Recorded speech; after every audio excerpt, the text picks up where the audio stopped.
Got it. Okay, that's happening. Give it a second. YouTube is doing its thing.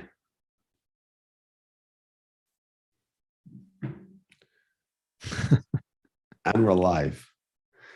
Hello and welcome, dear friends, to Kirtan London Journey to Joy podcast, episode number 11, I believe. Wow. And we are joined by a very, very extra special, wonderful guest speaker with me today, whose name is Martin Hausner, aka Mahatma Prabhu. A very, very good name for this person. Mahatma means a great soul, and he really is a great soul. I'll just introduce him a little more briefly before I hand it over to him, because hopefully we're going to hear more from him than me today on the Gita, the wisdom from the Gita. Martin has been studying the Gita for how long? Over 50 years? Well, in October, it'll be 51. Wow. October will be 51 since I opened the first page of Bhagavad Gita. I think 51. It's a long time. It's a very, very long time. Not only has he been studying it himself, but very quickly it's... No, 52. Oh, well, there October, we go. We've got another October year. Will be 52, my 52 anniversary of reading Bhagavad Gita. In October. What day in October? Do you remember? We have to go back to the find out when the University of California at Berkeley started classes, and this class was on a Tuesday. So if we can find out when they started 1969, the fall semester on a Tuesday, that was my first introduction. Okay. I would say it was probably the first week of October. Okay, maybe we'll have to look it up. I was curious if it was the 19th. It's not going to be the 19th. That's my birthday, by the way, 19th of October. But it was early because you were starting semester. So it will have been before that. Yeah, probably. So we digress. I just, let me finish because this... Oh, it's all embarrassing. This introduction I could introduce myself by introducing the Gita. Can I do that? Okay, so we're just very fortunate today. At least I feel very fortunate. Yeah, I Thank you, zoomed in Mahatma, from for America. joining us. Thank you so much for joining us. Yeah. For when I was growing up, I had 1,000,001 questions, and nobody to answer my 1,000,001 questions, even though I was in what was rated one of the best public universities in the world, and nobody could answer my question. So I don't know how they got that rating. Couldn't answer my question. And then, because when you're ready, you are guided, I got Bhagavad Gita. And then it answered all my questions. And that was the pivotal change in my life, was reading Bhagavad Gita. That was the book that changed everything. So I was happy to be invited to talk about the book that changed everything for me. Yeah. And sometimes I joke and I say, this book is dangerous. You have to be careful. It is like that, is it not? Yeah, I feel it as is though dangerous. It is dangerous. Once you know, there's no unknowing. It is like that. It really is. And it's annoying sometimes, Yeah. I have a story. I have an annoying story. Well, I would love to hear your story, Prabhu. I just wanted to say, I forgot to mention this before when we were talking. We normally always start with the invocation. We treat it almost like a Gita discussion to some degree. So maybe I can ask you to do a brief invocation, and then we can dive into your story. I have some background here for you. I thought I did. By the way, for those listening, apologies for myself, for my voice. Some of you may know there was a recent infamous football game that took place in which I was very vocal. You're forgiven.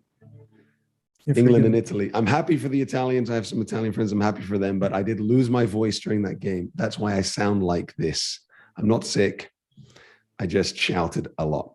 So forgive me. Luckily, we're going to hear more from Mahatma Prabhu today rather than myself. Yes. And if we can't forgive him, I have a forgiveness workshop you can take.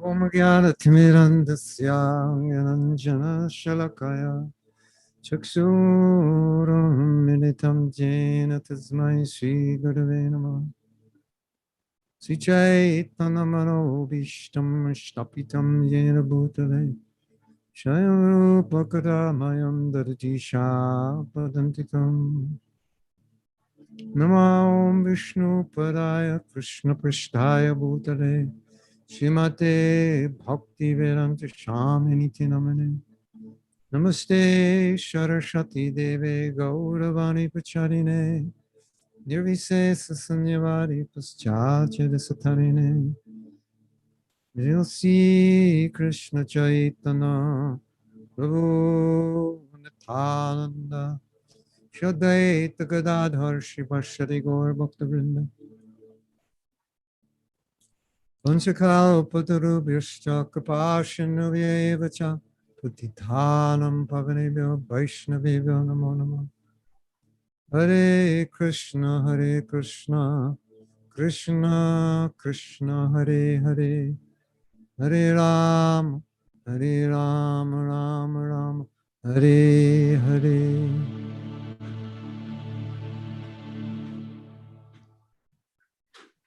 Jai. It's time for story number 2. Oh Yeah. yeah. Well, the last story was I always give a warning. A warning should go with every Bhagavad Gita that anyone reads, that this book could change your life. Be advised. Yeah. You may do things you've never done before. You may think of things you've never thought before. Yeah. This feels, it's funny. It's such a great sales tactic as well. If you say that to me, you say, don't do this. It's like the red button syndrome. Don't push it. I feel more inclined. Yeah. Don't read this book. Yeah. That should be the name of the next bestseller. Don't read this book, because everyone will read it. Yeah. It's true. Anyway, I like to be honest with people, because this is what happened to me. So it could happen to you. Now, it's interesting that we're doing chapter 7, because long ago, in the days when I was brahmachari, which is another name for a celibate monk student, I memorized this chapter. Wow. But I have to tell you where I memorized it. Where? It was on the road between San Diego, California, and Phoenix, Arizona, which is a desert, and very few people drive on that road. So it's a long drive, 8-hour drive. We would go traveling to distribute Bhagavad Gitas. It was a long drive. And so on the road going, on the road coming, I memorized the Bhagavad Gita. But there's one little detail to this story. You're thinking, okay, 16 hours, okay, 30 verses, you get like 20 minutes for each verse. Okay, that's doable. I was driving while I memorized it. So that's a little minor detail, But there was no one on the road, so I didn't have to concentrate on the road. I could, go veer off this or that. It's just, run into a cactus or something. Not a problem. That's basically a desert with cactus and brush, and You still remember it, Prabhu? most of it. I have to go over it. Occasionally I forget a few verses. I just want to caveat. I use this word. Maybe it's not the best word to use in this form. I'm so accustomed to using this word. This word is Prabhu. So in Vedic culture, Prabhu actually literally means master, but we use it as a term of respect when we deal with people, with friends, with seniors, with anyone. Actually, that's the culture, is that we deal with each other with this level of respect. So forgive me, it comes out naturally. I know it's not everyone's familiar with the word, but at least now you know what I'm accidentally saying if you hear me say it. Well, then the natural question is, why would anyone accept being called a master? Yeah. Who does this guy think he is? I should forbid this. Don't call me master. But it's not exactly like that. because in calling someone master in this context, you're also saying, at least the way we take it, you have to live your life in a way that is respectable enough that I would respect you enough to feel like you're my master. You could teach me something and your life could be an example. So that's how we have to take it. Otherwise, yeah, everyone wants to be master. You can all call me master. You know, I love it. You know, if you don't call me master, I won't like you. Yeah, that's ordinary way of thinking. Right. When I first went to South Africa, it was 1981 during apartheid. And so we had African people, Black African people. This was the culture then, that would work in the house, work in the temple, and work on the garden. And they would call all the white people master. And coming from America, I felt so uncomfortable. And so we as Americans, we would be very, you know, like just friendly with them. And then the South Africans would say, well, if you're too friendly, they won't work. Because the culture was like, okay, you know, they're the servants and you're the master. And it was just felt so uncomfortable because our nature is to be servants, not masters, right? Right. That's crazy. It's not so long ago at all, though, is it? Yeah. Well, I was there. Yeah, went there in '82, and it was heaven for the white people and hell for the Black people. Wow, that's really crazy. So, but not all the white South Africans wanted to be called master either. But it was such a different culture for me coming from America. We didn't have, at least not overtly like that. So the last thing I like about this Prabhu thing, though, as well, is I feel like it's less about the receiver. It's more about the one who's saying it. It's this mood of service. Exactly. Because what do you do for a master? I know in the West, maybe it's not the most accurate Western word because it comes with a whole connotation behind it. But it's this idea that I am here to serve. Yes. And that's the mentality of the person saying it, right? Yeah, yeah. And it's also the mentality of the person receiving it.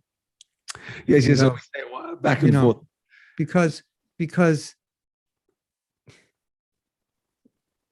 my spiritual master, Srila Prabhupada, who translated and wrote the Gita you're reading, he always said, although I am in the position of your spiritual master, I'm actually seeing you as my spiritual master because I am here to serve you. So I'm putting you above me.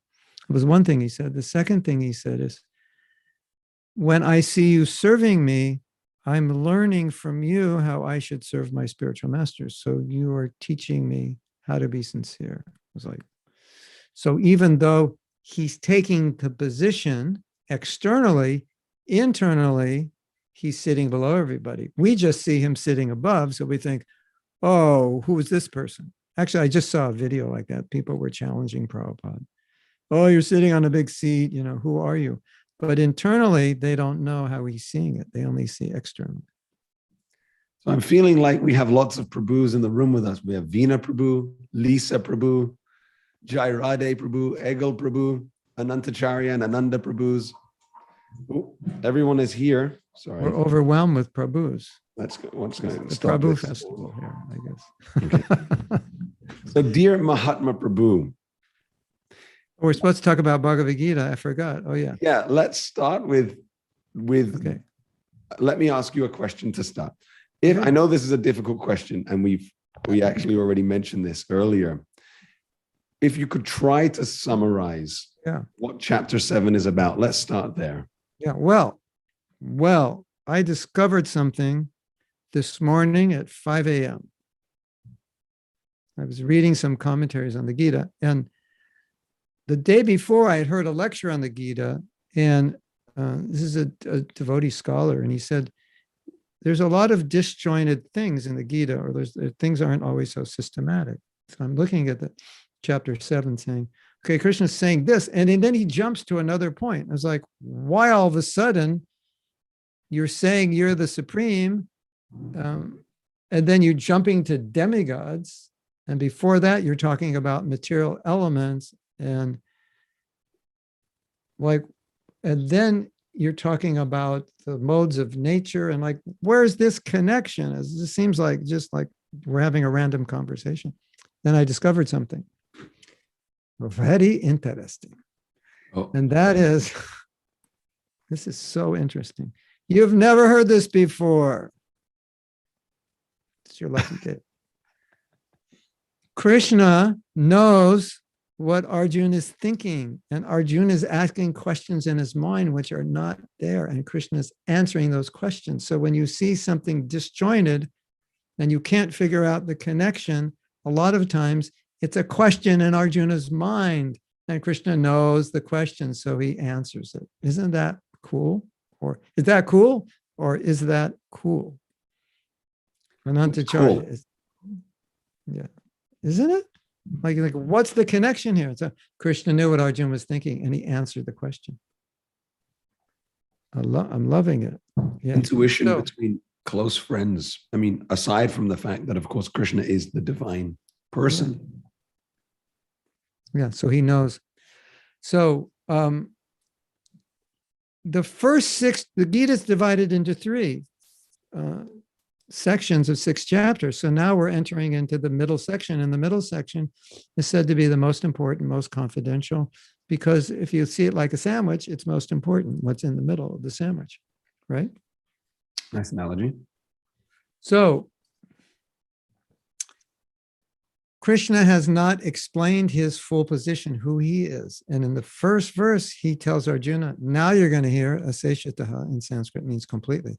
You're going to find out who I am and what your relationship is with me. Because in the last verse of the 6th chapter, I told you that the highest yogi is one who worships me, but we never really talked about me that much in the relationship. We talked more about how you're not the body and you should do your duty. So the 7th chapter then brings us to this position. Okay. So that's where it starts, the first verse. Somebody's calling me. It was supposed to call me exactly an hour and 2 hours ago. While you're dealing with that, I just want to quickly ask those in the room. Has anyone here heard at least some of the previous episodes? Are we somewhat up to date with what we've already discussed? Because Mahatma just recapped some of the things from the first 6 chapters leading us to where we are now. I know because they do get watched. I just don't know who watches them. Yeah. We can see that there are views, which is encouraging. Okay. So there's. Well, should I give some more background information to bring us up? No, it's okay. Let's stick to chapter 7 because anyway, that would be a long digression. If you look at the first 6, well, we have to say this anyway. If you look at the first 6 chapters, there's a lot of focus on how you're not a physical being, but a spiritual being, and that you should do your duty. You should be responsible, and you shouldn't be affected by duality. There's a lot of that, right? Duty, don't be affected by duality, and you're not a physical being. So now, in this chapter, Krishna says, we're going to hear things you've never heard before. And he's actually saying, you're going to hear things about me you didn't know. Like, you're actually going to hear everything about me. Like, that's where we're going. And then this takes you through, you get like the climax of bhakti in the last verse of the 9th chapter. So that, it's leading up. Okay, so it begins that way.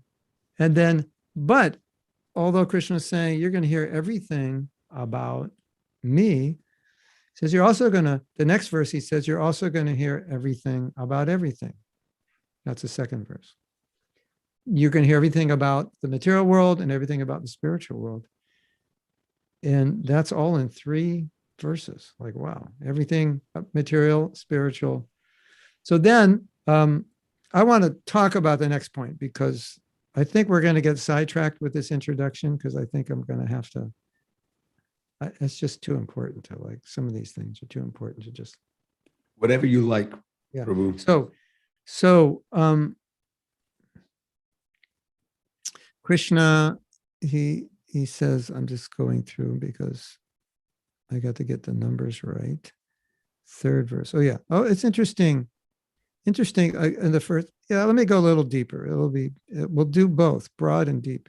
So, in the first verse, Krishna is saying, "Hear from me, hear from me what I'm going to tell you," and it emphasizes how important it is to hear, because what goes in your ears goes to your head, goes into your intellect, and it changes the way you see. What you hear changes the way you see. And also in spiritual circles, it's not just hearing changes what you see, it changes what's going on in your heart. If it's spiritual knowledge, it purifies. So in spiritual circles, hearing is considered one of the most important things you can do.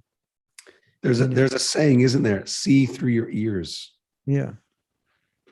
Seeing through the eyes of sacred wisdom. Yeah. That's the idea. So clarifies your vision, kind of like going in focus with the camera. So Krishna is saying here, like when you hear spiritually, you actually can experience what you're hearing. That's another thing, isn't it? You ever seen somebody talk about something and they start crying because they're remembering?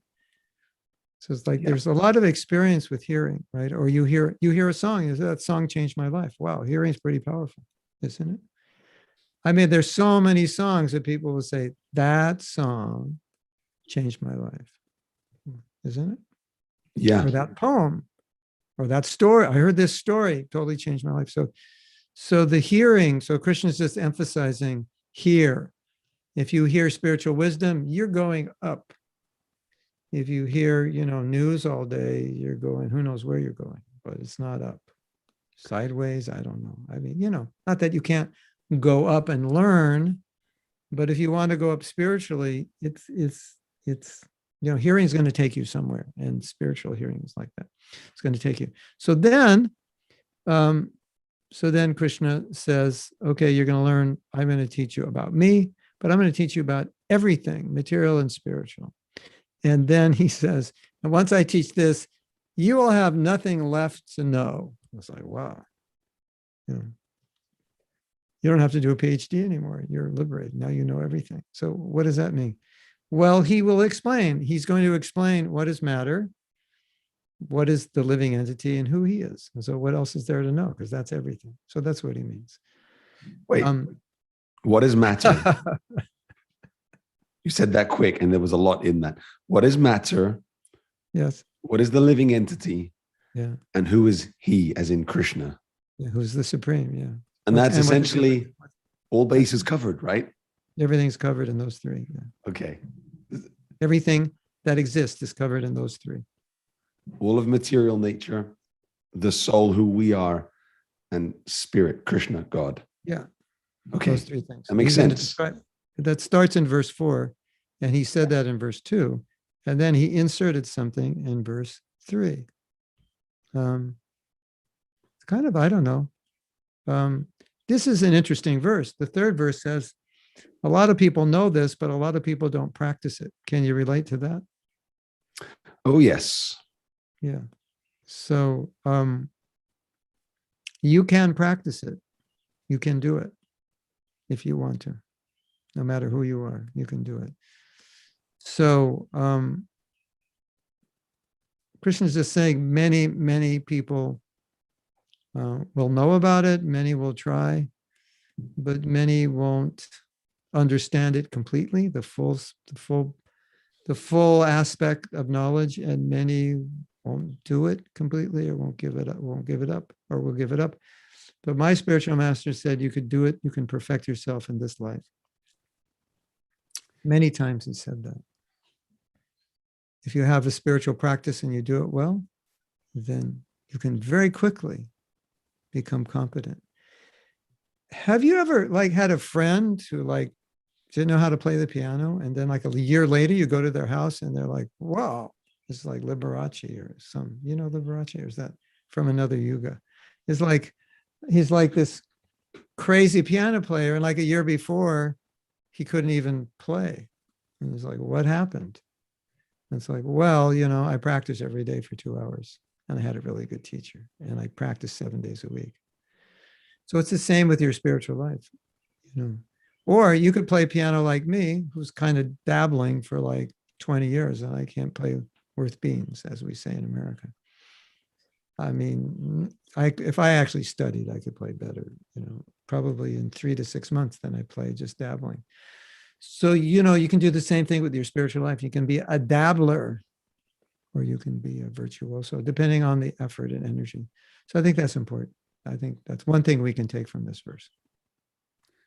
What would inspire someone to take this seriously, do you think? I actually think Krishna talks a little bit about that in this chapter, does he not?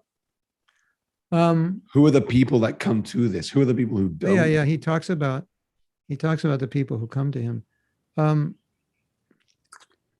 If I want to be blunt and frank and answer this question, what would inspire you? Just open your eyes.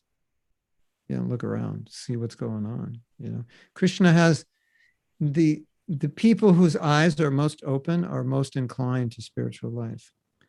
The people who want to not see what they're seeing and create some new story, they will be less inclined. And that's normally what we do before we come to spiritual life, is we see, but we don't see. There's a Sanskrit verse, Pasyanappi na pashyati. They see it, but they don't see it, because sometimes you see it, but you don't want to see what you're seeing. So you kind of don't see it, or pretend you don't see it, or just kind of put it in the closet, and then you don't have to see it. You probably notice when you look in the mirror every day, you're getting older. Did you notice that lately? You're getting older. Yeah. So when you get to my age, you notice it more clearly than you do when you're younger. If you can see and this patch of white here. Yeah, he's got some white. So you notice that, right? Yeah. There's some symptoms are there, right? Anantacharya, you don't look like you did when you were 16. Obviously, you notice there's some change. You are getting older, right? And we've lost some dear ones to COVID and natural death, and different problems happen. And we all have problems, and sometimes it doesn't seem fair. So there's later in the Gita, Krishna says, well, there is birth, there is death, there is old age, there is disease. Lord Buddha talked a lot about it. Lord Buddha talked a lot about this, like, hello, open your eyes. This is what's going on out there. That's why Lord Buddha became renounced. He's like, hey, outside the palace, things are different than inside the palace. And he never saw life outside the palace till one day he said, I'm out of here. And then he saw it. And he's like, whoa, I didn't know this existed. Like, what's the whole point? So when you're spiritually real, you're able to see it. And that becomes an impetus for your spiritual life. Like, okay, Krishna is saying I can get out of the cycle of birth and death. If I don't, then I come back and I do it over again. Do I really want to do this again? Personally, I didn't like school. I don't want, if I have to go back to school again, if I have to go through puberty again, I'd rather take the spiritual life and avoid it personally. And plus, if you become liberated, you don't have to work anymore. So I was never, I was a hippie. Hippies don't like to work. So, Krishna got me on different accounts. You got strong motives. Yeah, I hated school. I really hated it. I just felt like it was irrelevant. And I didn't like puberty because girls scared me.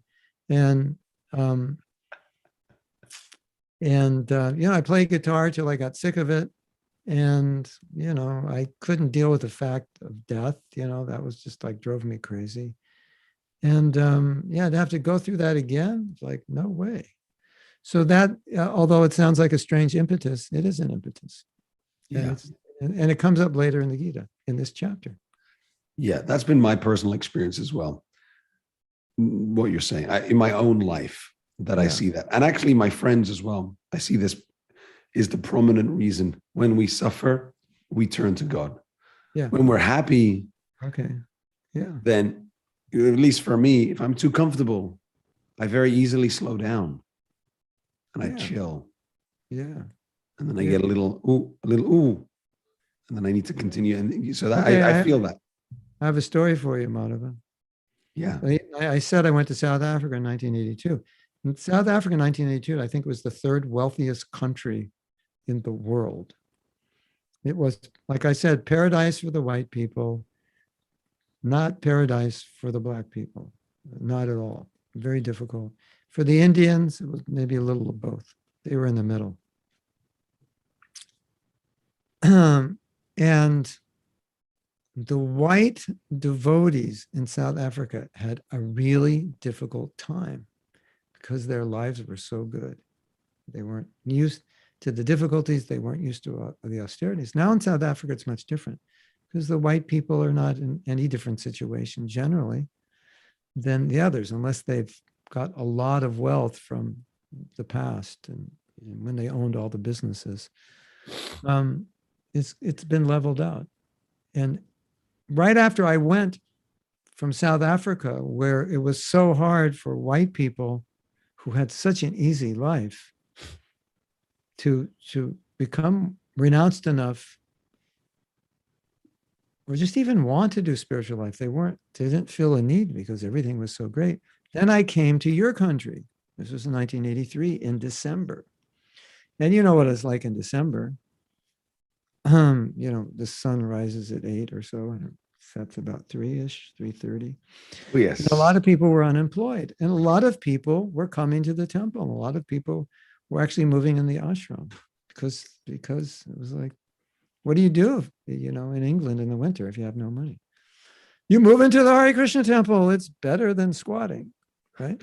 Or whatever you're doing, So, I had this contrast going on, right after South Africa, I ended up in England and there was all these people like, can I be a devotee? And South Africa was much different. So I had personal experience of this. Mm. That British weather did a lot to help people become devotees. Believe it or not. I've actually thought this in the past. I've made this correlation in my mind. Yeah, it's true. Believe it or not. And then you might say, what about now? I don't know about now, but then it definitely worked then. Yeah. Okay, so let's go to the 3 verses where Krishna describes matter. Now, spirit, and the most interesting thing is when he describes spirit. So matter we know from science. Krishna uses maybe earth. He uses earth, water, fire, air, ether, mind, intelligence, false ego. In your science class, they similar things, but they I think it called ether is space or force or whatever. I slept through my science classes, but basically it's similar. They don't categorize mind, intelligence, ego as material elements because they're not gross, because they can't see them. So science doesn't, if you can't see it, can't taste it, smell it, some way empirically verify it, it doesn't exist in science. But so basically Krishna is saying, matter is matter. These are the material elements. And there are other material elements like the mind and ego, but that's difficult to understand how ego is a material element, but it is. That's for another class. And you have to give me time because I don't even understand it that well. It's always bewildered me because ego is actually a way of thinking. It's a concept. And that concept is actually one of the material elements that, my mind's still digesting it. Yeah. And I've asked other people and they also gave answers, which like I wasn't satisfied with. It's so subtle.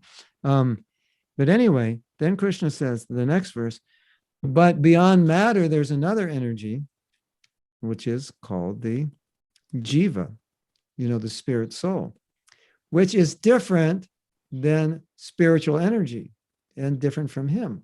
Why is it different? Well, two reasons, and very interesting reasons. And Krishna says, the difference between matter and life is life can choose and matter can't, right? So you put a rock down, the rock has no choice. It's going to sit there until you move it. Put you down, you can get up and go, hey, it's cold out here. Let's go inside, right?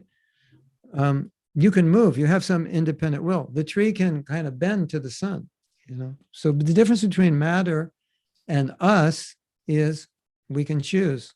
We can make decisions. We have some independence, not a whole lot.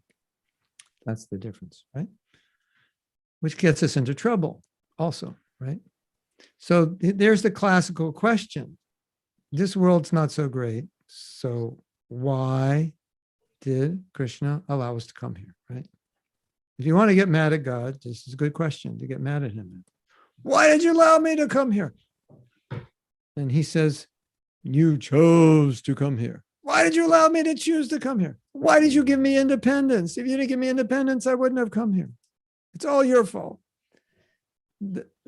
Have you ever thought like that, any of you? All right. You don't have to admit it, but if you have, yeah.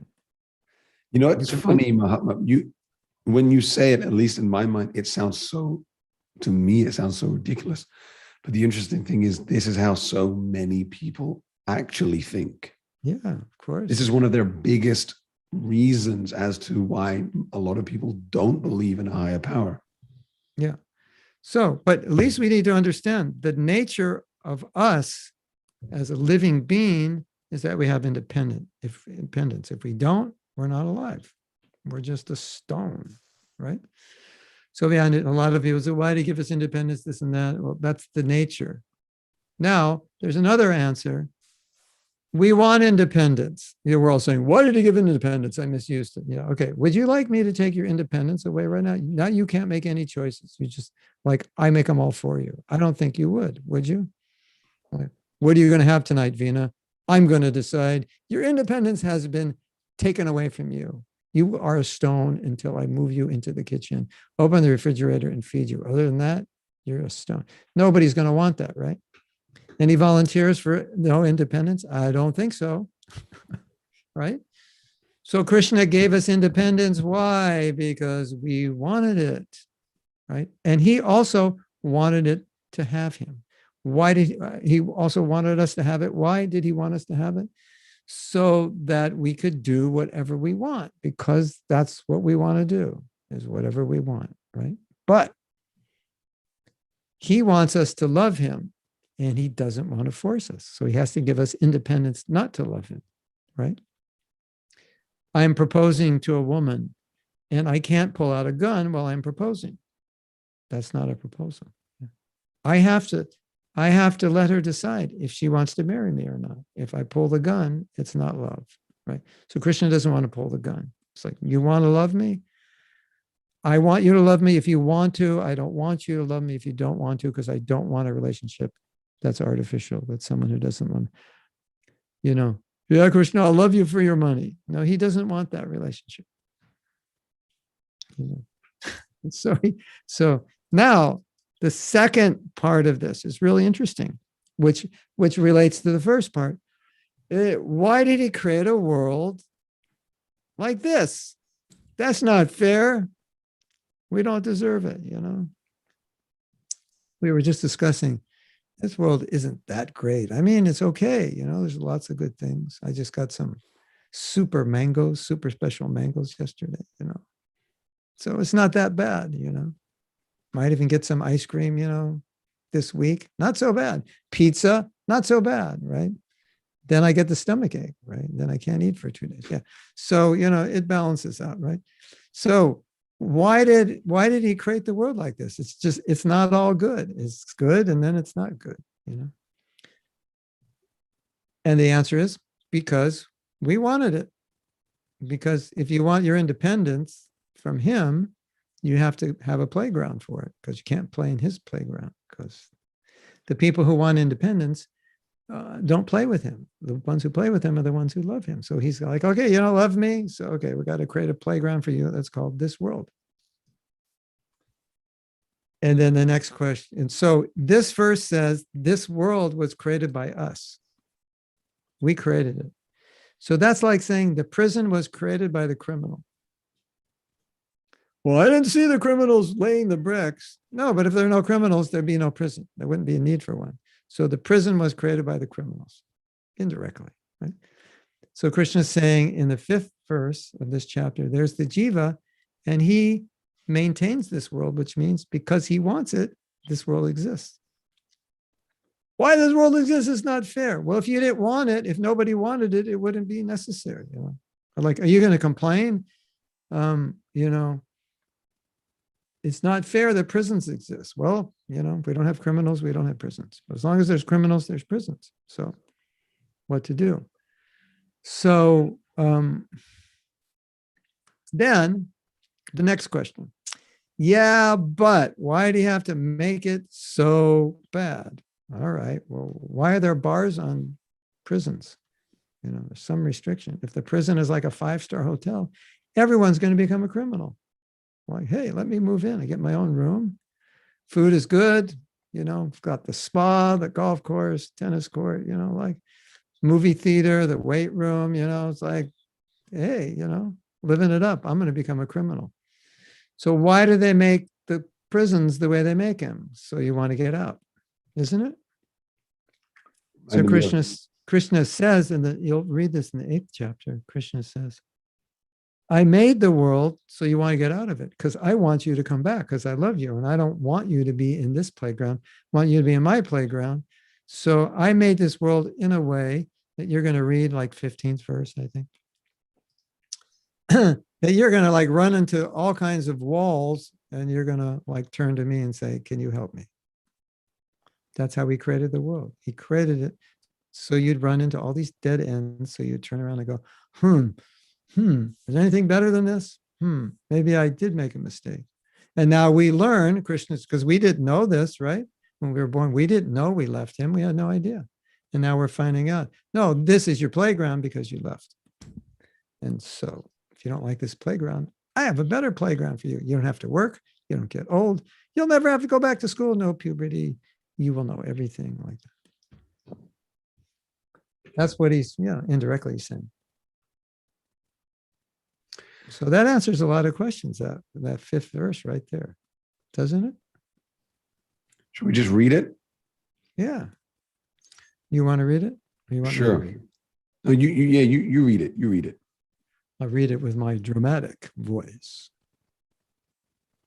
Besides these, O mighty armed Arjuna,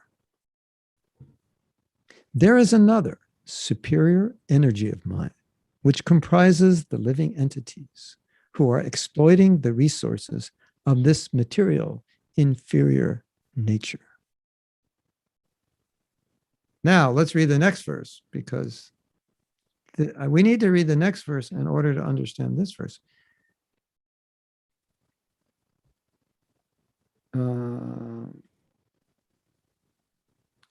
Wait.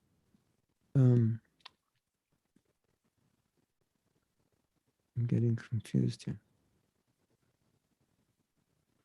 Then Krishna says, you have matter, you have spirit, and you have me, spiritual energy, which is different from the living entities. The spiritual world, that spiritual energy, and Krishna, even though we are called spirit, they are different. And what's the reason? Okay, there's one more point. This is such an important philosophical point. We have to talk about it. You and me, we are spirit soul. We are spirit. But we're different from spiritual energy because spiritual energy is always spiritual energy. We're different from matter. Material energy is always material, but we are in the middle. So what does that mean? Well, as you all have experienced, you can go up or you can go down, right? And we think, well, wait a minute, I'm spiritual. So if I'm spiritual, why would I go down? Because you can identify with the material. You can identify with your body. I am Lisa. I am Jairati. I am Veena. I am Ego. I am Sundari. I am Ananda. Of course, when you have spiritual names, it's kind of like it's identifying you as a soul. But if I am Joe, I am Frank, I am Anne, I am Susan, or whatever names you use over there these days. Courtney. What names do you use for girls these days? Yeah, all of those. Less so Courtney. The first ones you said were quite common. Yeah. Seymour. I don't think I haven't heard of Seymour I don't think I've ever met a Seymour here, actually. Those are like, that's like, if you go to the Caribbean islands, you'll meet like Theodore and Seymour and Lisa, where are you from? Caribbean. Yeah, give us some names, like your parents' generation. They have names like that, right? Oh gosh. Boston, that was my father's name. Austin, yeah. See, Right, like all these classy classy. Yeah. Austin. You know what? I can't even think of any of my It's been a long my time. It's been a uncles while, and right? what have you now. Makes me think There's some Winston. Johns as well. Was there any Winstons? Do you know what? There aren't any in my family. They must be, those classic names. Anyway, so yeah. Thanks, So Lisa. so we as the Jiva are different from spiritual because we're called marginal. We can go to the spiritual, we can go to the material. We can choose either one. So we're called marginal. And that the matter cannot go to spirit. It's always matter. And spirit is always spirit. And we're in the middle. We're spirit. We're a spirit who can fall down to material consciousness. And the example that Prabhupada used to give, my spiritual master, is that the water comes up on the beach and there's this point where it's wet. And one side is sand, dry sand, and one side is wet sand. He said, and if you go a little to the left, you're in the water, a little to the right, you're on the sand. You go a little to the right, you're in the spiritual world, a little to the left, you're in the material world. So we are now in the material, but we can go to the spiritual. We have that choice. So because we can fall, we have that power to fall. Because we're independent, we can make a mistake called marginal. And just as we have the power to fall, we have the power to rise. Where spirit will never go down and matter will never rise. We can do either. So, ladies and gentlemen, we have fallen. That's why we're here today. To commensurate the misery of the reality that we have fallen and to become now determined to stop falling. So we can, and how do you do it? Well, that depends on you. You're going to have to do it, but you have the choice. Like we said, you have independence. What's your independence? You can choose matter, you can choose spirit. That's up to you. That's the idea. So then Krishna now, he starts describing himself as like he's described matter, spirit, the whole situation, the whole problem. And then he says, well, everything depends on me, like pearls on a thread. It's all hanging on me. Now, what's nice is he goes into some my favorite verses. In fact, I wrote a song with some of these verses. Krishna is trying to explain, he said that actually this whole universe is like on a thread. And I'm like the thread. I'm like the thread that's stringing the whole universe together. So then he gives examples in the next verses, like the essence. Like if you just look around, the taste of water, the sound in the air, the ability in man, what else? The light of the sun and the moon. He said, the sound Om. I am that. Of basketball players, I am Michael Jordan. Of cricketers, I am whatever his name is. What's the latest? What's the cricketer, the famous I only know, I think, is that an older one, Sachin Tendulkar? I don't know who the current guys are. Sachin. Yeah. Sachin Tendulkar. Yes. Of cricketers, I am Sachin Tendulkar. Of interior designers, I am Amit. So he's taking like the essence, right? Of guitar players, I am Eric Clapton. If he were to do that in today's world, we could use those examples. So Krishna is just pulling examples of fish, I'm the shark, of this, I'm that, I'm the fragrance of the earth. You smell a flower, that's Krishna. I'm the power and the aesthetics. I'm, wherever there's life, that's me. So it's like he's saying the whole universe, it's just me. I'm everywhere. It's my energy, which is nice. So I was in a lecture. Prabhupada said something really funny. He was talking about this verse where Krishna says, I'm the taste of water. And Prabhupada said, it actually means the taste of liquid. So he said, you can tell the drunks when they're drinking their wine. And then he stopped and he said, and you have no shortage of drunkards in your country. He said, you can tell them when they're drinking the wine, that taste is Krishna. And one day they'll come out a saintly person. That's his exact words. It's like so funny. So he's saying that, if you are conscious of Krishna, you become purified. If you see spirit everywhere, you become purified. So these are examples that Krishna's given. You can read them. But it's kind of just random examples. It's like, these aren't like anything specific. I'm the seed of all living beings. I'm the intelligence of the intelligent.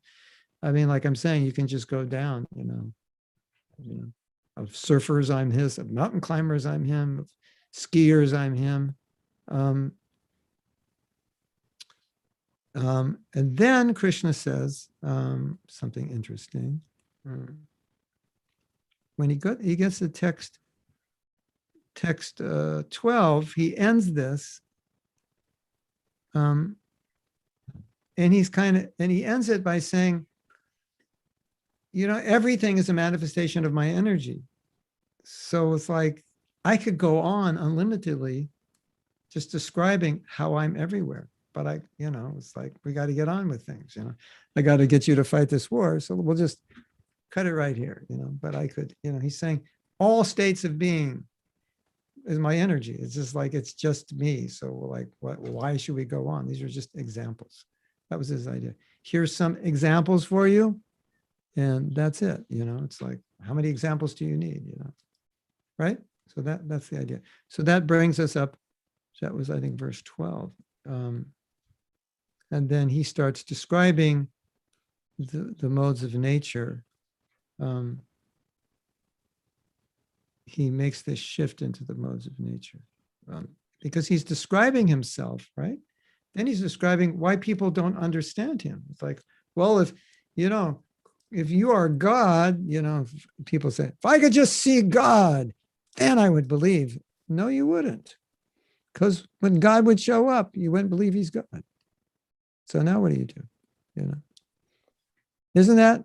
Well, I don't believe in God unless you show him to me. Yeah, well, I can show him to you. Okay, I'm going to show him to you. What if I show you a little blue boy who plays a flute? What about that? Well, that's not God. Okay, well, how do you know him? How will you know who he is or who he isn't? You've never seen him before. So on what basis? It's like Prabhupada said, you say this is a counterfeit pound, but how will you know it unless you've seen a real one? You can't say it's counterfeit because you have to compare it to the real one.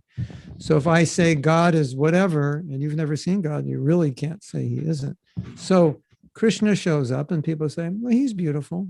He's talented. He, plays a nice flute, but he's just, one of us, because they can't see, because you need spiritual vision. So you say, I want to see God. Well, you need some vision to see it, right?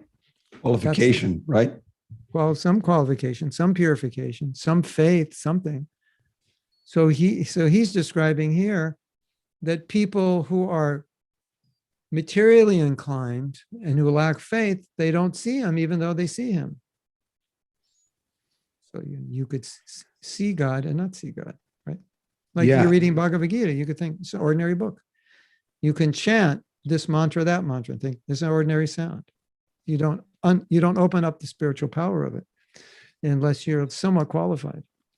There's different levels of vision. This is what you're making me think. For example, I could see you can see there's just different levels of vision on every level. So I can see through a lot of anger, or I can see through a higher level of consciousness, or I'm seeing through love, compassion. I can see through a very passionate. So you take that further, this concept of our level of vision. Yes.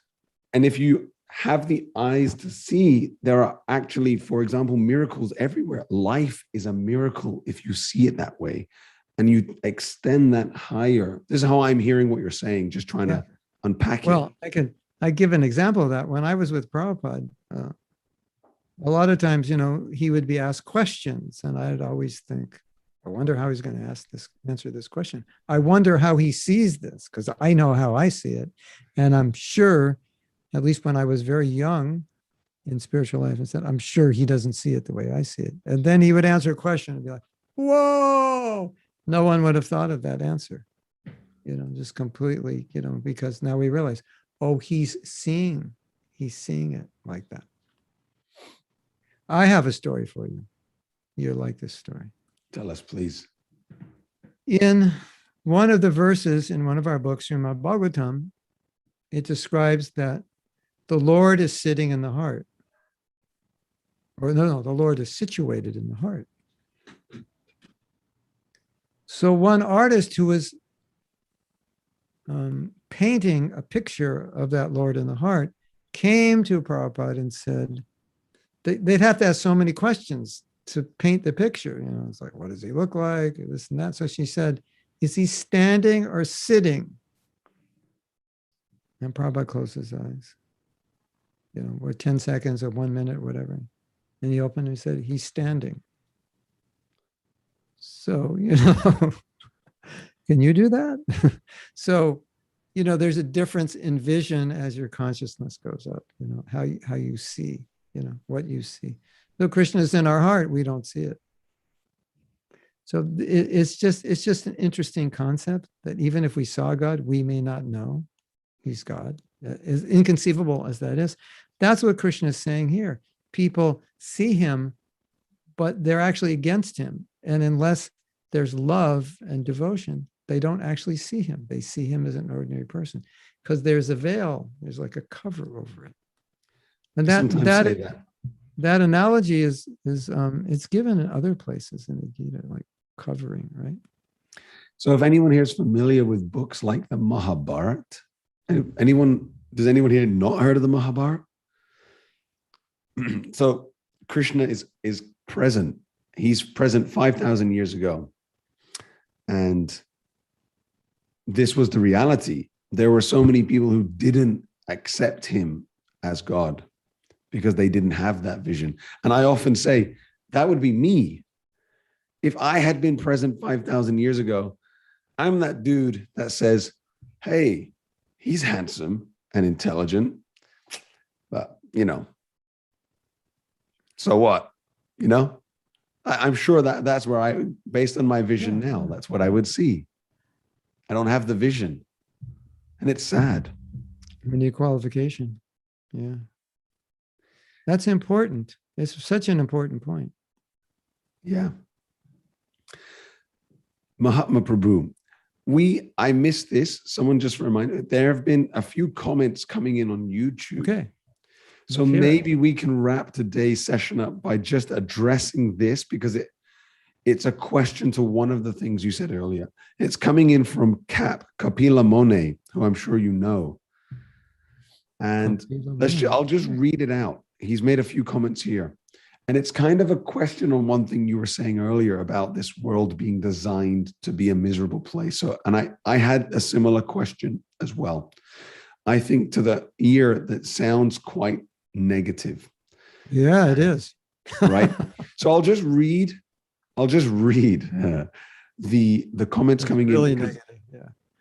And then I'll put it to you to see your thoughts. Yeah, thoughts. Yeah, of course. So I kept saying his understanding is not that the world was made to be a miserable place on purpose, but rather we want to be the source. So we want to be the source, God, essentially. But there are many of us. And so in our diverse desires and needs, we create the misery. We can see this is offered all the wealth of the world, a perfect house in a perfect place. But we are presented with no living entities to be our companion. That is hell. So we are torn between this desire to control, etc., and to have relationship. And altogether we create this world. If we align to Krishna and build that relationship, we have heaven, even here on earth. So we are both right. But one is a state of consciousness and one is an existential state. So yeah. I was focused on the existential state because that's what the verse was. But let me tell a story, and then I'll also address exactly what Kapila Muni is saying, because it's true. Both are true. So when I became a devotee, I was a student, and I lived quite a happy-go-lucky life. I was expert at figuring out how not to go to classes and still get good grades, and then just having a good time. So when I first started studying the Bhagavad Gita, they were telling me that that there's suffering in this world. And I would think, I'm not suffering. And then I go back out on the street and everybody was just having a good time. It's just hippies, playing their guitars, smoking marijuana, with their girlfriends, boyfriends out in the park, it's the life, the alternative culture, and then I go back to the temple and they say, everyone's suffering. I'm like, no, they're not. I go back on the street and I go, wow, everyone's having a good, so I was going back and forth and I was like, what are they talking about? Right. And I'd go and I have different experiences, like very sensual experiences, experimenting with this and that. And I would think, devotees are saying this is suffering. I don't feel like I'm suffering. This is like very heightened experience. And it took me, I was a little slow. And then I finally realized what they were saying, is that they weren't saying like day to day, every day is just suffering and depression. And they were saying, you're going to get old and die and you don't have to. So, compared to eternal life, getting old and dying, it is suffering, right?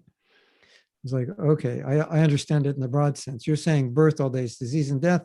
I've been through that cycle millions of times. That's the suffering because I could get out of it and there'd be no death. I go, okay, I got that, right?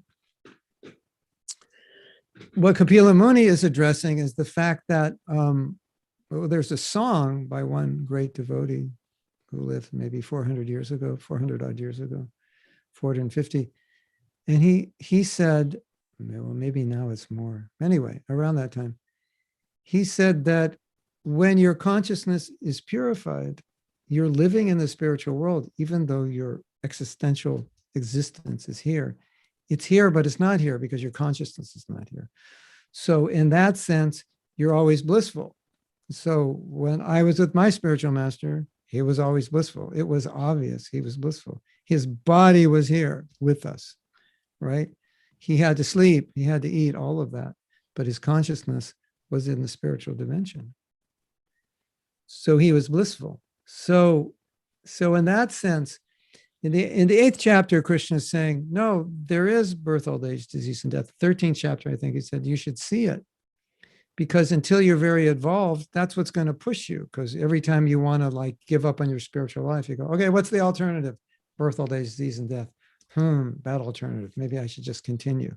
So Krishna, he's kind of like made the world in a certain way that the alternative to spiritual life is not looking good. At the same time, even though it's suffering, you don't have to suffer because you can be happy spiritually, like Atma Rama, always blissful, right? Ananda.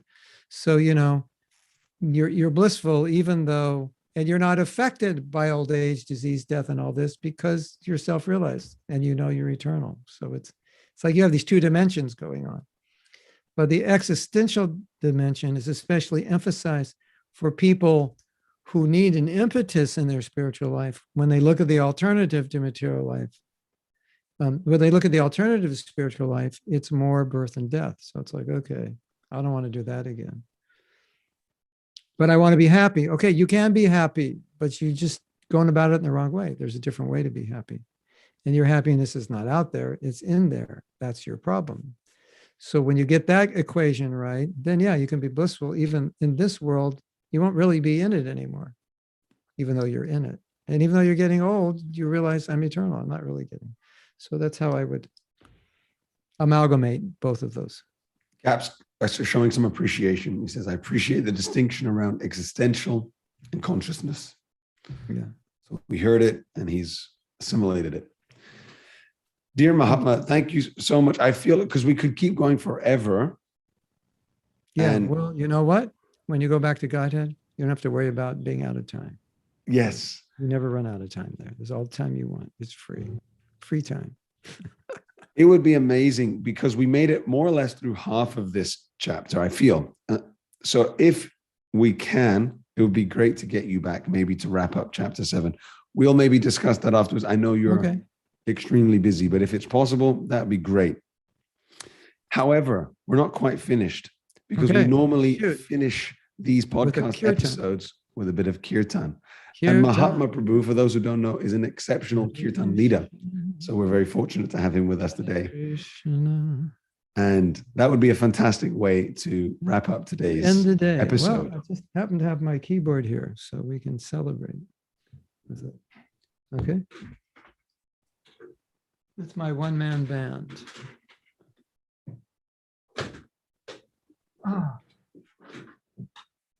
There's a rumor I might be coming to London. Have you heard the rumor yet? I'm excited about the rumor. There's a rumor out there. I might actually come. I'm going to put myself on mute, Mahatma, so that I can sing with you. Well, croak with you. Well, we'll croak together. Krishna, Govinda. We'll join the croaking club.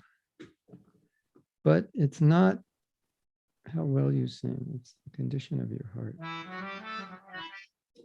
which is most important.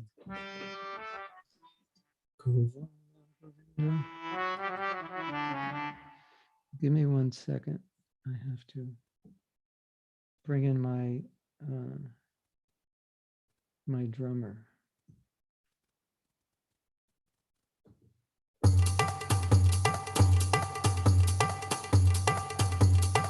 I have to slow him down. He's playing way too fast. Okay, hold on. An excited drummer. I have to turn him down. He's playing too loud, so hold on.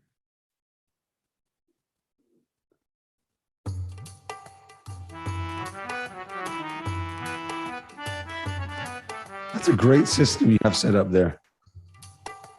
It's my, you know, if you ever play in a band, sometimes the band members, they don't show up on time. Or they play something you don't want them to play, so you just start. You need backup.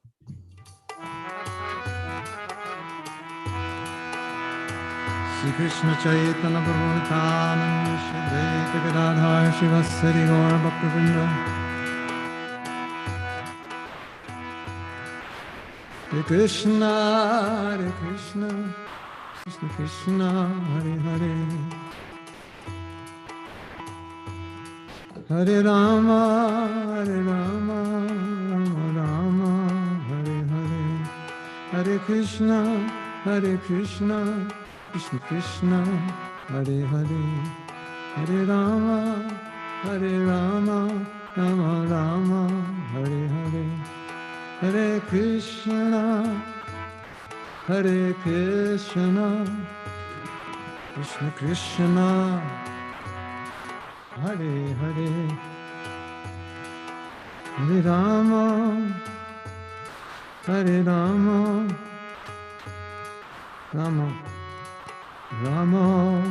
Hare Hare, Hare Krishna,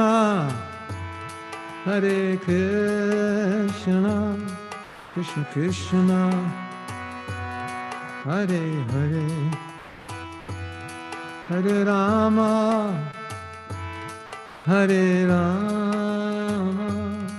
Rama Rama, Hare Hare, Hare Krishna, Krishna Krishna, Hare Hare, Hare Rama, Rama Rama, Hare Hare, Hare Krishna,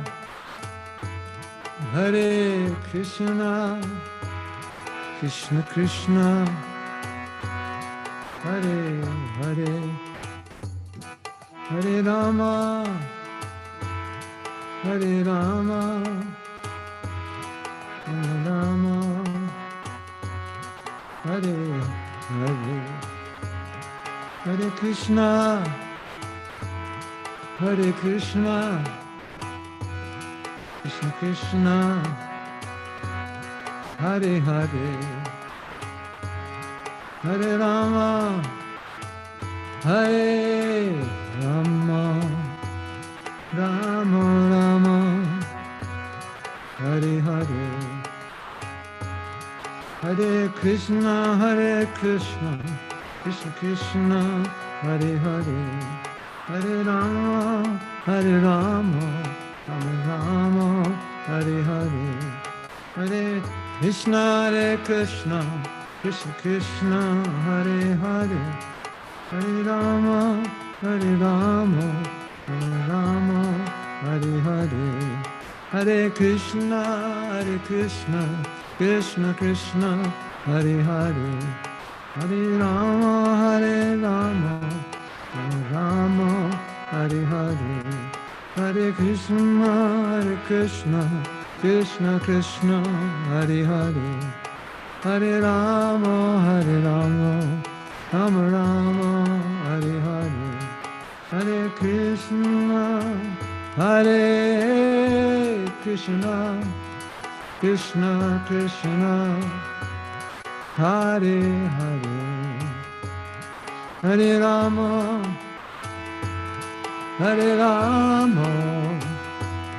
Rama Rama, Hare Hare. Hare Krishna,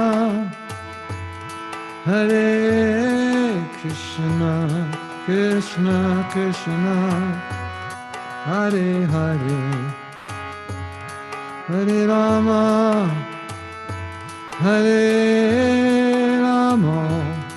Rama Rama, Hare Hare. Hare Krishna, Krishna Krishna, Hare Hare. Hare Rama,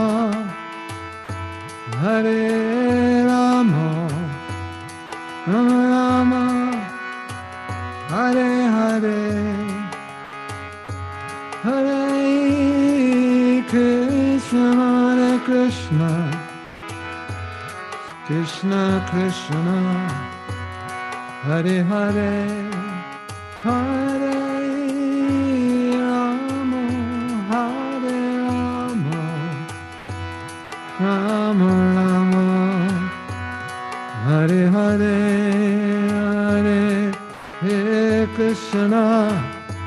Hare Krishna, Krishna Krishna, Hare Hare. Hare Rama, Rama Rama, Hare Hare. Hare Krishna, Krishna Krishna, Hare Hare. Hare Rama, Rama Rama, Hare Hare. Hare Krishna, Krishna Krishna, Hare Hare. Bolo. Hare Rama,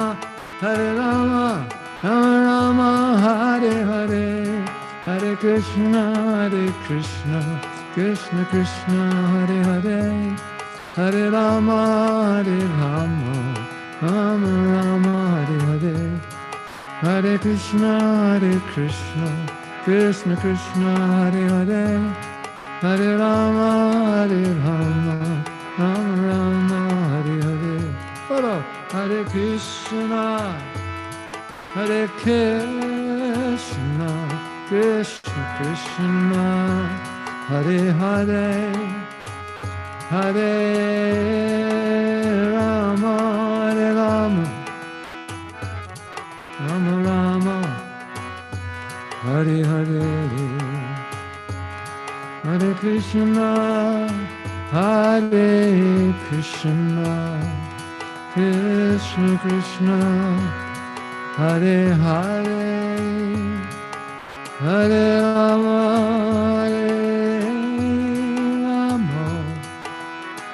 Rama Rama, Hare Hare.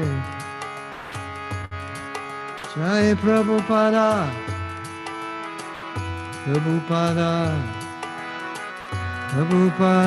Jaya Prabhupada. Nitai Gaur, Hari Bol,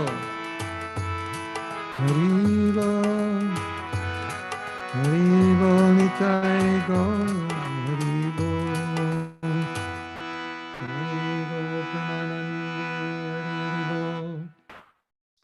Rivo. I like how you had the capacity to speed up with your drummer. Yeah. And it has other beats. I just haven't downloaded them all. Even has Mridanga on here.